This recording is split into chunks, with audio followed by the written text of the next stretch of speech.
Bom, então, depois desse depoimento, nem me resta muito o que falar, né? É um depoimento de vida, de vivência. Mas eu agradeço a oportunidade, o convite, através da Isis, da Aline, né? E gostaria de dizer algumas coisas antes. Primeira coisa, vocês me desculpem pela apresentação que eu fiz, porque eu e a Aline, a gente trocou tanto e-mail que se perderam uns e-mails ali no meio. E eu não sabia se tinha que fazer a apresentação, se não tinha. Aí ontem a gente conseguiu se falar. Então eu fiz de ontem para hoje. Só coloquei algumas informações que eu gostaria de trabalhar, tá? E quero dizer também que eu acho muito importante dizer isso, que eu não sou uma especialista em Amazônia. Eu não sou uma especialista em queimadas. Eu sou especialista em restauração ecológica de ecossistemas florestais. Essa é a minha linha temática de atuação.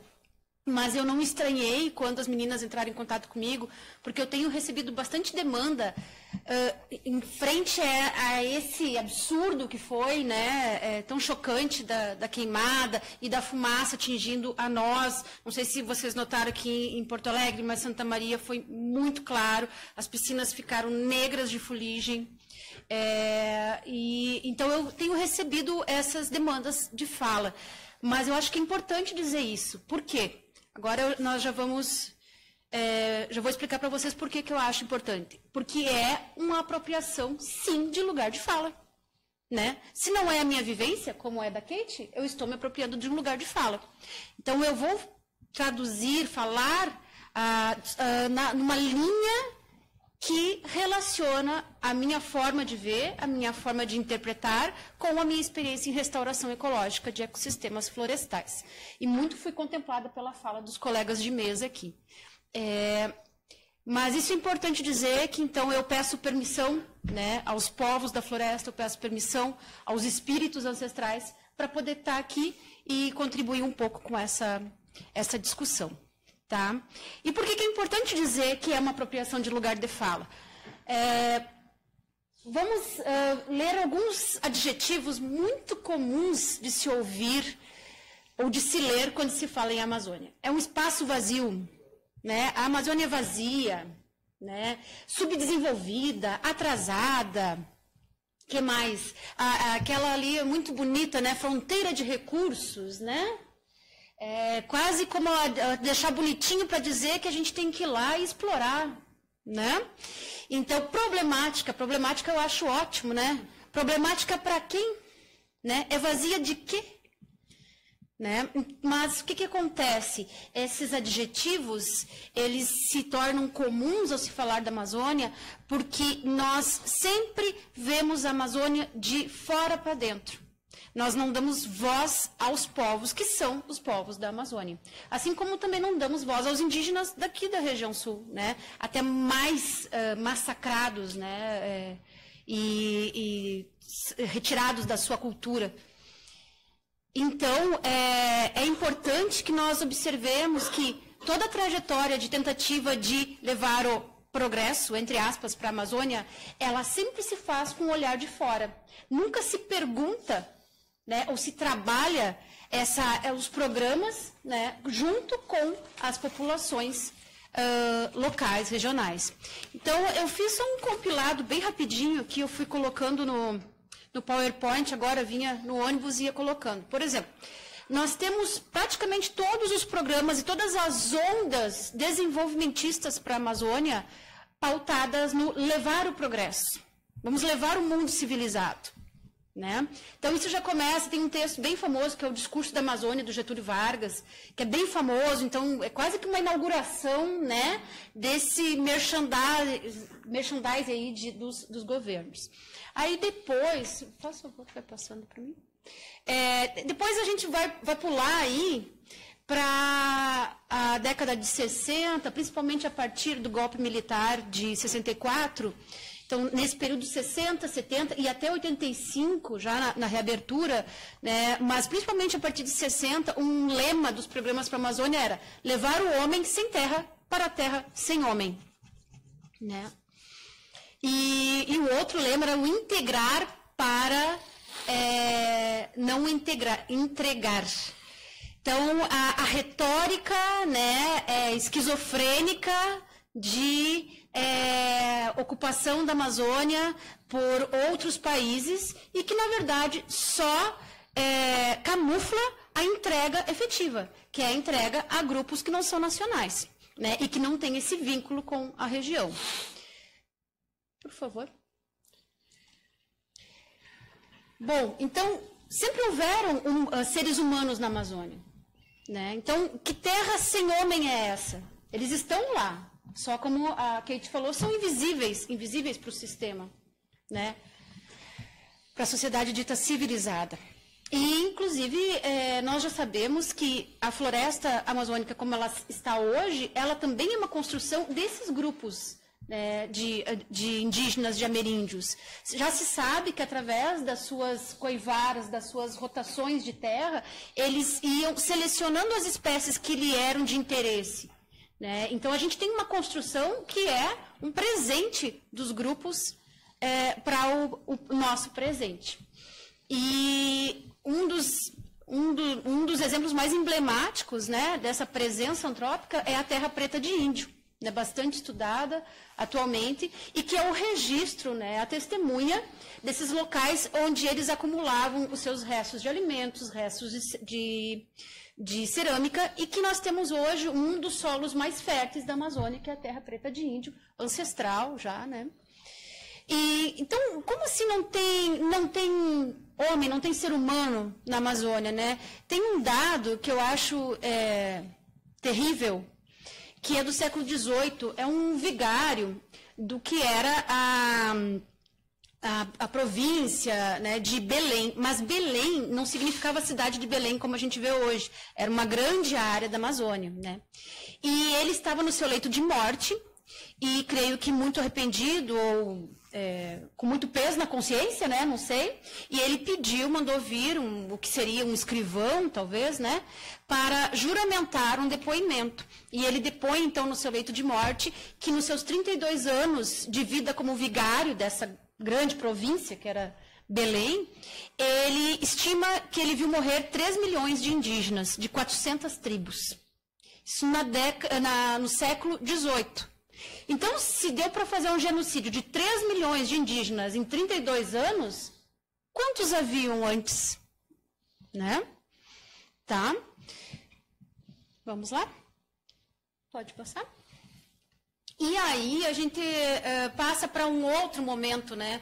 Então, de uma forma geral, né, e bastante generalizando, é claro que existem outras ações, mas de uma forma geral, os programas que pensaram a Amazônia, eles foram desenvolvimentistas e eles não levaram desenvolvimento para a Amazônia, né? As taxas de desemprego, as taxas de pobreza, né? A Kate colocou muito bem que muitas vezes é o desespero da pobreza que leva a algumas atitudes, né, quase que brutaliza o ser humano, né? E, então, eles não pensaram, não levaram o desenvolvimento social. E aí a gente chega, então, em alguns momentos... Por favor, mais um item antes disso. Que a gente vê, assim, por exemplo, no início da ditadura militar, a Sudã, né, que era a Secretaria de Desenvolvimento, né, ela é desagregada e se retiram cadeiras dos seus representantes regionais. Alguma coisa parecida com algo que a gente viu agora no começo de 2019? Né? Então, se retirou e se colocou representantes atrelados ao governo federal, né, na época já em Brasília, que era o governo da ditadura militar. E então começa um forte programa de financiamento, de subsídio, de empréstimo a fundo perdido, de incentivos fiscais. E quem que se apropria, né? Os seringalistas, o capital estrangeiro, esses grupos que detêm o diálogo com esse poder central. né? Então, nós temos, principalmente também, a partir do final da década de 70, o governo federal da ditadura ele já vinha num processo de endividamento, de dívida externa muito grande. Então, ele aposta na venda, né, na concessão das reservas minerais amazônicas, né, como uma forma de também camuflar essa inoperância econômica, essa incompetência, né, e tentar criar um programa de camuflagem mesmo. E então se começa a se pensar de forma maciça na extração mineral. Só que onde é que estão as jazidas minerais? Estão nas terras indígenas. Nem todas demarcadas, né, até hoje tem muita coisa para ser demarcada, mas os indígenas estão lá. E aí começa o verdadeiro genocídio em pleno século XX, né, na segunda metade do século XX. Vem à tona com a redemocratização, né, há uma comissão a partir de 85 que consegue registrar, parear depoimentos e atestar a veracidade dos depoimentos. Então, a mando do próprio governo e de grupos econômicos, houve genocídio por... jogavam venenos, arsênico, jogavam materiais infectados com o vírus de varíola, sarampo, eles sobrevoavam as aldeias e atiravam, né, então dizimavam, eles metralhavam a partir de aviões também, ou então chegando em emboscada, né? Então isso está relatado, documentado, a partir da abertura democrática de 85, né? Antes disso, em 79, houve uma comissão parlamentar de inquérito para avaliar justamente aquele rio de dinheiro que foi para financiar grandes fazendas, né? Tinha compradores estrangeiros que chegavam a registrar 3 milhões de hectares.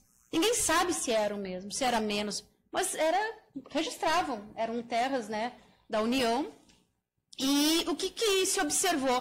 Que de todo o montante de recursos que foi colocado nesses programas da década de 60 e 70, através do BNDE, né, na época era BNDES, né, e da Sudã, apenas 14% voltou na forma de emprego.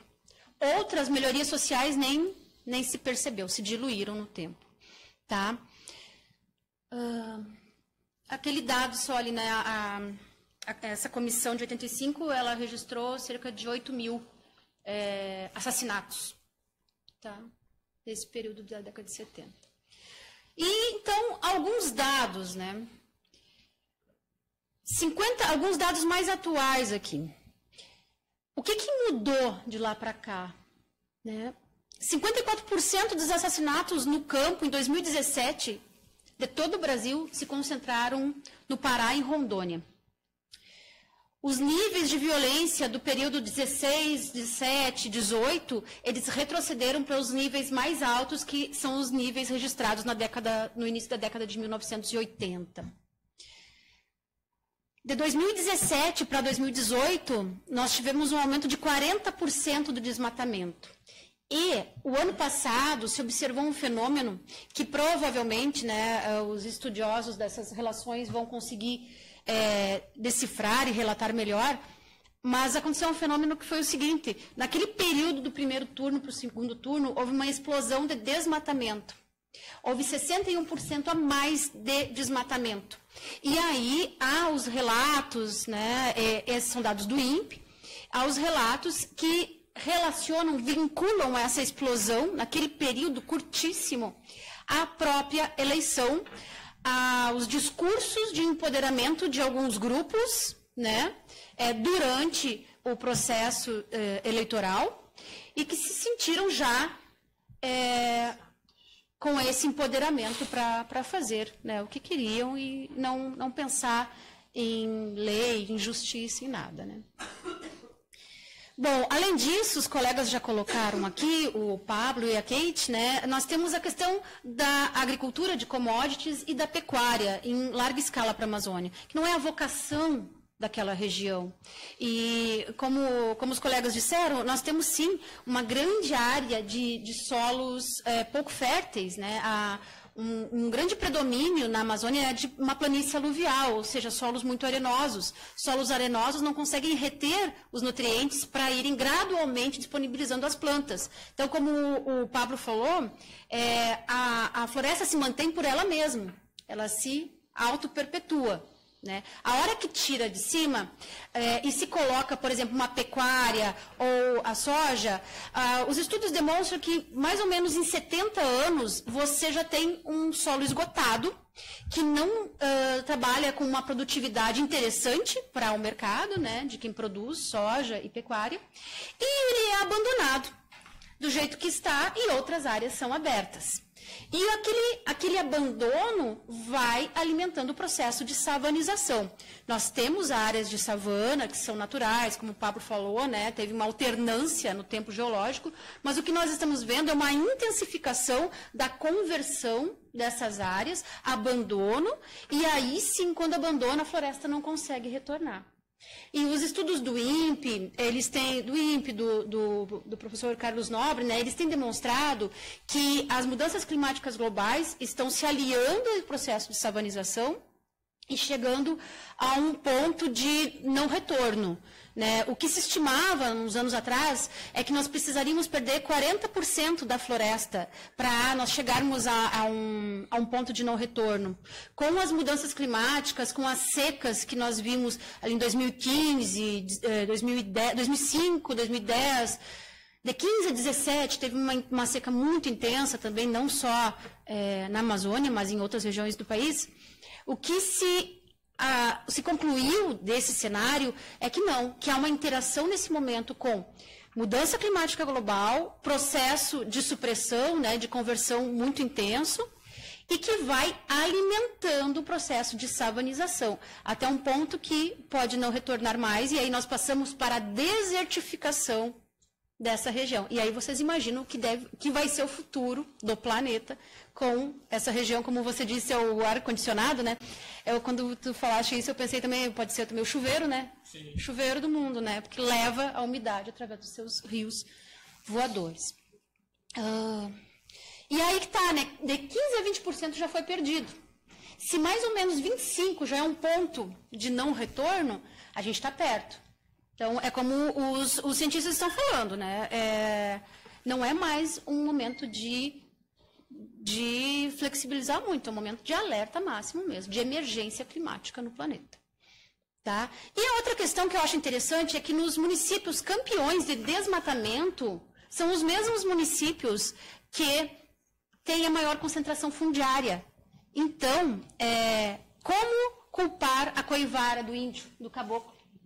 Né? Se é justamente onde eles foram mais expulsos que nós temos os maiores problemas de perda da floresta. Pode passar? Bom, aí, avançando um pouquinho mais no tempo, a gente teve um período muito bom de protagonismo ambiental de 2004 a 2014 do Brasil, né? Com também incentivos à redução do desmatamento, monitoramento. E foi um momento também de muita definição de unidades de conservação, reservas extrativistas, né, definição de territórios indígenas, que são justamente onde nós temos a conservação das formações florestais. E, então, a gente teve esse momento, chegamos em 2015 com o Acordo de Paris, com potencial, com protagonismo, com autoestima enquanto nação, para sermos, né, um dos atores principais do Acordo de Paris. Temos metas de redução de emissão de gases de efeito estufa. Temos outros acordos, talvez não tão conhecidos, né? Mas, por exemplo, nós temos, além do Acordo de Paris, o Desafio de Bonn. Nós temos a Agenda 2030 da FAO-ONU, o 20 por 20, o Acordo 20 por 20, que eu não lembro exatamente do nome, e que, se nós somarmos a maior parte do que nós estamos definindo como metas para o Brasil, nós temos que recuperar, restaurar 12 milhões de hectares. Nossa, mas é muita coisa. Mas vocês já pensaram o quanto nós conseguiríamos produzir de empregos, de novas cadeias produtivas, de novos produtos, de rede de sementes, de rede de viveiros, né, de técnicas, de empoderamento, de melhoria dos serviços ecossistêmicos, de produção de água, né, e de enfrentamento das mudanças climáticas, se nós conseguíssemos cumprir as metas assinadas. Tá? E esse protagonismo ele foi governamental, ele foi da sociedade civil, ele foi sim de grupos econômicos também. Tá? Por favor, passa este. E aí nós chegamos no momento atual, 2019, um momento, né, que é uma ruptura com essa construção que vem desde a reabertura. Teve, por exemplo, no governo FHC, teve a definição da reserva legal na Amazônia de 80% da propriedade, né, e depois entramos nesse período já das décadas de 2000, 2010. E agora a gente tem uma ruptura. Então, eu trouxe para vocês aqui, eu fiz um compilado de algumas coisas que estão no nosso dia a dia agora, né? São algumas frases do presidente Jair Bolsonaro. Durante a campanha eleitoral, ele disse: a Amazônia não é nossa. Né? Então, parece que remete a toda aquela construção, né, de ameaça, né, um pouco neurótica, de que vamos perder a Amazônia, embora, na prática, quando nós privatizamos recursos, a gente perde mesmo, né? Não vai ter mais demarcação de terras indígenas. Qual é o problema com as terras indígenas? O problema é o que a colega falou. É uma visão estereotipada e irreal do que são as terras indígenas. Eu tive a oportunidade de conhecer o Xingu. Então, quando a gente sai de Cuiabá em direção ao Xingu, a gente vai passando por essas extensas fazendas de pecuária, principalmente. Então, é muito homogêneo e as pastagens são muito degradadas, muito. Você enxerga de cima do avião as vossorocas, as erosões. De repente, começam a aparecer ilhas verdes, diferentes, muda a textura da vegetação. Assim, opa, alguma coisa mudou. Logo a seguir, você enxerga lá de cima a aldeia indígena. Então, a gente vê bem direitinho a transição onde a TI está demarcada. E isso vai se prolongando, até chegar em Água Boa, Canarana, que são as portas ali para o Xingu. Então, qual é o problema? Que visão é essa que acaba com uma construção um pouquinho melhor, né, para os territórios indígenas? Vamos acabar com a fábrica de multas do IBAMA. Essa é uma piada muito grande, né? Porque menos de 2% das multas ambientais no Brasil são pagas. Então, cadê que fábrica de multa é essa que não produz, né? Essa fábrica está quebrada. E está mesmo, né? Está sucateado. O IBAMA, principalmente na região norte, é um problema muito sério. Falta fiscais, falta agentes. Se você for uma pessoa que tem capital, que tem condições, e for autuada, você pode contratar um bom advogado ou um grupo de advogado, e você consegue reduzir a sua multa até em 95%. Se você for um índio autuado, como tem um exemplo de um índio, não vou lembrar a etnia, mas é da Amazônia, que ele foi pego com bijuterias, com penas de arara. E ele foi multado. Ele estava indo para a feira, lá onde tinha a venda, ele foi multado. E ele não tinha como pagar. E aquela multa foi crescendo em juros, né? Então, 2 ou 3 anos depois, essa pessoa, esse cidadão indígena, tinha uma multa de 3 milhões de reais. Né? Ele nunca pegou um escritório de advocacia. Né? A multa vai, né, todo o processo tem andamento e o juiz do processo pede, então, para que se bloqueiem as contas desse cidadão e se bloqueiem seus bens. Ele não tem bem nenhum. Né? Mas ele não tem como ter a amortização de 95% da dívida. Então, é muito cruel, é muito desigual, né? Como a Kate estava nos falando. A Alemanha, que vai financiar projetos no seu país, aí foi sobre o Fundo Amazônia. Né? O Fundo Amazônia é um fundo praticamente a fundo perdido, né? 60% do fundo fica com o governo federal, fica com a União. ou então com os governos municipais e estaduais. Então, qual é o problema com o Fundo da Amazônia? O problema é você não conseguir ter as cadeiras no fundo, você não consegue trabalhar com autonomia. Isso é próprio de um governo autoritário. A Amazônia precisa ser explorada, não abro mão disso. Isso foi agora lá nos Emirados Árabes, que o Pablo também comentou. Voltamos à retórica da década de 50. Então, nós ficamos andando, né? O que é ser explorada, né? Então, o que falta para a gente? Por favor, passa. O que falta? Falta o que a colega disse, né? Nós começarmos a ouvir, a dar lugar de fala para a população. E aí, eu gostaria de finalizar aqui, tem mais algumas coisas que eu quero mostrar, mas acho que já passei do meu tempo, né? Eu passei dos 20 minutos, né? Tem esse livro aqui, que é do Gilberto de Souza Marques, de Expressão Popular, ele traz uma citação na página 105 que me toca muito, porque eu trabalho com grupos da reforma agrária no Rio Grande do Sul. E eu acho que tem uma analogia muito grande com a visão estereotipada do índio. Ele diz assim, ele está falando disso, né, dessa invisibilidade. Ele diz assim, o caboclo, cuja família há várias décadas é dona de determinada extensão de terra, mas sem título de propriedade, passa a ser concebido como um invasor, intruso, não produtivo. Não lhes reconhecem direitos, mas lhes distribuem exclusão. No conflito com o grande proprietário, se criminaliza a vítima. Quando não lhe resta nada a não ser migrar para alguma cidade e clamar por programas sociais, logo lhe rotulam de preguiçoso. Então, é uma visão cruel, estereotipada e irreal do indígena, do assentado da reforma agrária, das populações, dos povos da floresta. E ele continua mais adiante e diz assim, grosso modo, não se pergunta a ela, a população local, sobre suas demandas ou possíveis soluções que ela possa indicar. É como se ela não tivesse capacidade alguma. E é por isso que a gente fica dando volta na mesma retórica, né, sobre programas ditos desenvolvimentistas que têm nos trazido até aqui com um momento que a gente chega, que é o Dia do Fogo, né? E que aí não tem nada a ver com a Coevara, como a Kate disse, né? As investigações já estão demonstrando a relação com grupos, né, de produtores rurais que se organizaram via WhatsApp para fazer o Dia do Fogo, como uma homenagem.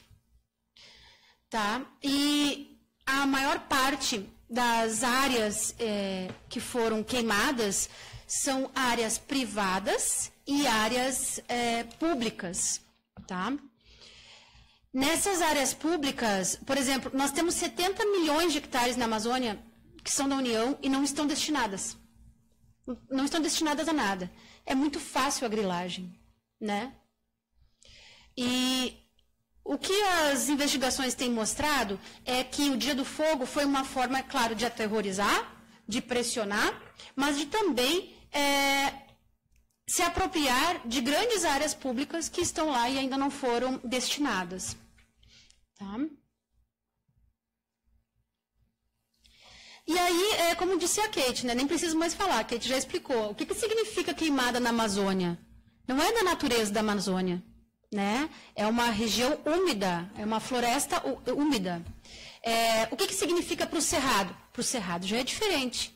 Inclusive, nas estratégias de restauração ecológica do Cerrado, o fogo pode ser um aliado. O fogo controlado, ele passa, ele germina o banco de sementes do Cerrado e permite que aquele banco de sementes autóctone da genética local, ele possa se expressar, né? Então, você não introduz genes. Mas na Amazônia não é assim. E sempre houveram queimadas na Amazônia, tudo bem, mas é outra natureza de queimada. É uma queimada antrópica, sim, em áreas muito menores, controladas e muito relacionada a uma forma tradicional de uso da terra. Tá? E, então, essa queimada específica do Dia do Fogo, ela não tem precedentes. Nós tivemos aumentos das queimadas na Amazônia. A partir de 2005, nós tivemos 2010, de 2016 a 2015 a 2017, nós enfrentamos uma forte seca. E ela atingiu também, não sei se vocês lembram dos reservatórios de São Paulo, né, Rio de Janeiro. Por quê? Porque a umidade que vem da Amazônia, ela chega também nesses reservatórios, ela também abastece esses reservatórios. E abastece a nossa umidade. Né? Então, o que os pesquisadores estão alertando é o seguinte, há uma intensificação das queimadas, vejam bem, não é nem do Dia do Fogo, tá? Porque isso é um caso à parte, com outro objetivo, mas há sim uma intensificação pela relação com as mudanças climáticas globais. E é aí que nós chegamos a esse alerta de que provavelmente nós chegamos a um processo de savanização, entrando numa desertificação, com muito menos dos 40% de perda, que era o que se pensava uns anos atrás. O Carlos Nobre, se não me engano, foi ele que ele já está alertando para 25%, né? E os dados do INPE, do Amazon, já nos mostram que a gente tem uma perda já real de 15% a 20% da floresta amazônica. Então, a emergência está batendo a porta. Né? Bom, então, em relação a essa contextualização, eu acho que era isso que eu gostaria de mostrar para vocês.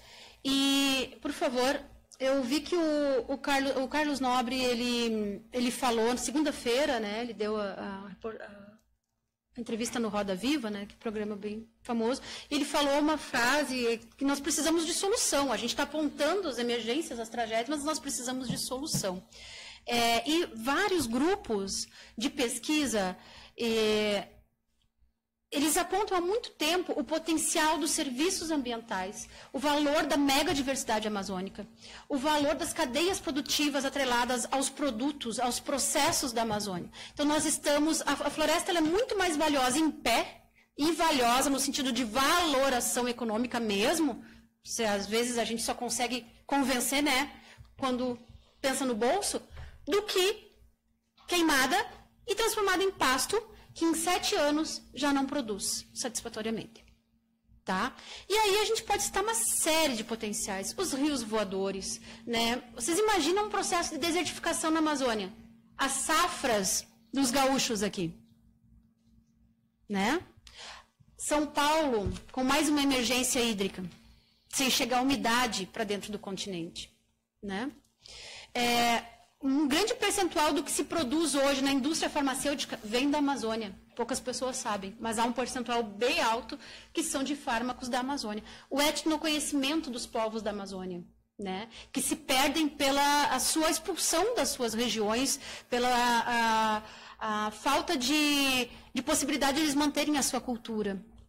A geração de empregos, que cadeias limpas, de rede de sementes, de mudas, de restauração, de usos mais inteligentes e dentro da vocação da bacia amazônica, poderiam nos trazer.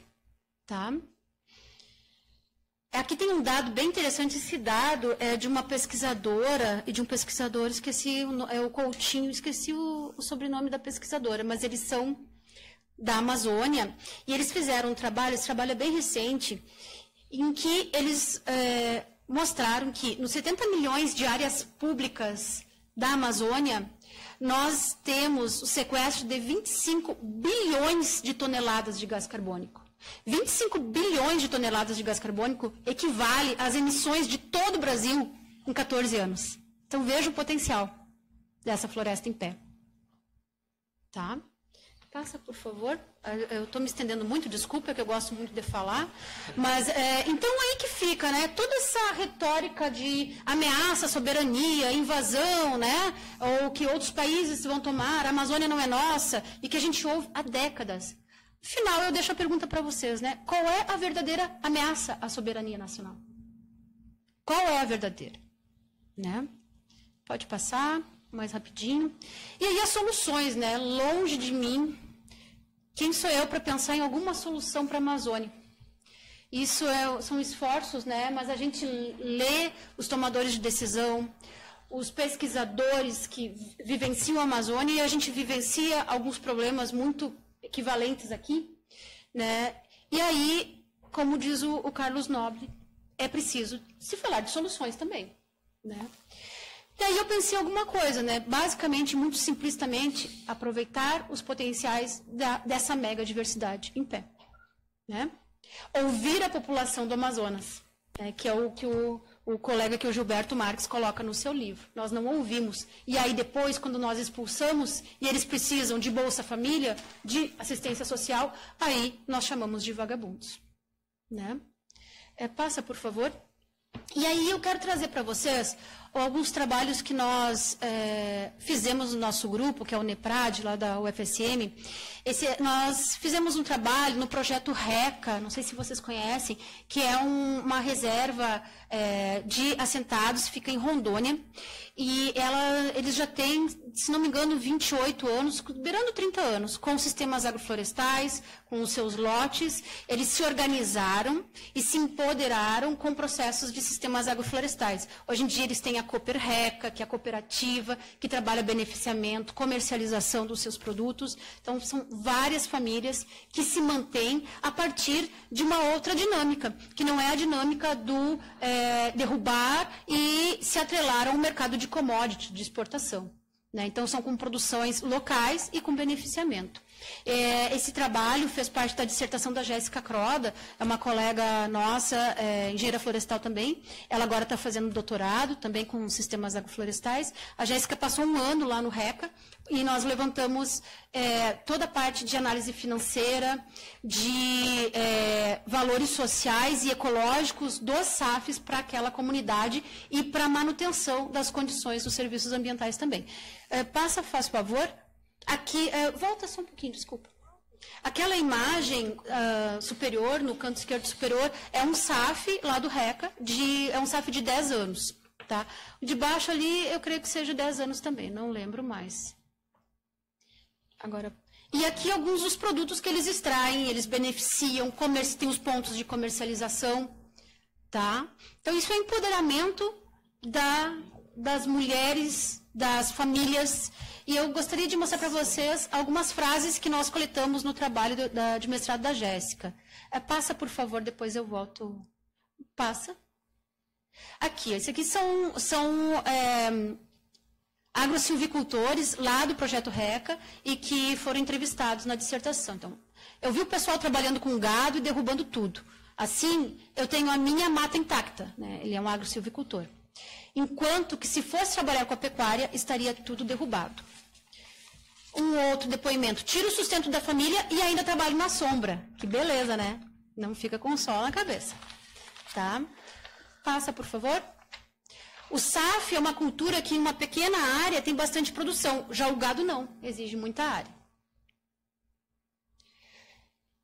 Os jovens estão todos aqui na roça ainda, sabe por quê? Porque nós trabalhamos juntos. Então, isso é empoderamento dessa comunidade. Tá? Pode passar. Agora, por favor, volta. Agora a última, prometo, não falo mais nada. Daí, pensando nessas soluções e vendo essas situações, né, da Amazônia, eu sempre faço analogia com o trabalho que nós fazemos no NEPRAD, que é o Programa Conexos Bioma Pampa. A gente trabalha com comunidades dos assentamentos da reforma agrária no Bioma Pampa. Poucas pessoas sabem, quando a gente pensa em Pampa, o que vem na mente? Grandes campos, o gaúcho a cavalo tocando o seu rebanho. Mas o Pampa é muito mais plural que isso, muito mais. Então, poucas pessoas sabem que nós temos cerca de 10 mil famílias assentadas, dá mais ou menos de 22 mil a 25 mil pessoas assentados no Bioma Pampa da reforma agrária. E eles passam por invisibilidade, por estereótipos, e nós estamos trabalhando com um universo de análise de mais ou menos 1.700 famílias, que têm os seus quintais agroflorestais, que já vem de um projeto anterior do INCRA com o FSM, Governo do Estado, e que elas foram selecionadas porque elas estavam no ano de início do projeto, 2011, na linha da pobreza extrema. Era R$ 70 per capita por família. Tá? E a gente está trabalhando com policultivo, soberania alimentar, agroalimentar, né? E vocês estão vendo aqui 3 imagens. Essas 3 imagens são de um assentamento, de mais de um assentamento da reforma agrária no município de Piratini, bioma Pampa. Então, eles comercializam, eles já têm a sua tenda de comercialização. Aqueles pomares são os pomares implantados durante o programa do INCRA. Eles têm, então, de 2011 para cá, eles já comercializam citros do programa e também usam para subsistência. Vocês veem na imagem superior uma horta de medicinais. Isso é assentamento da reforma agrária. Mas o que a gente vê, assim como as pessoas que não conhecem os índios, é falar da reforma agrária sem nunca ter posto um pé no assentamento. Tá? Desculpa, gente, falei demais, mas é que... Obrigada, gente.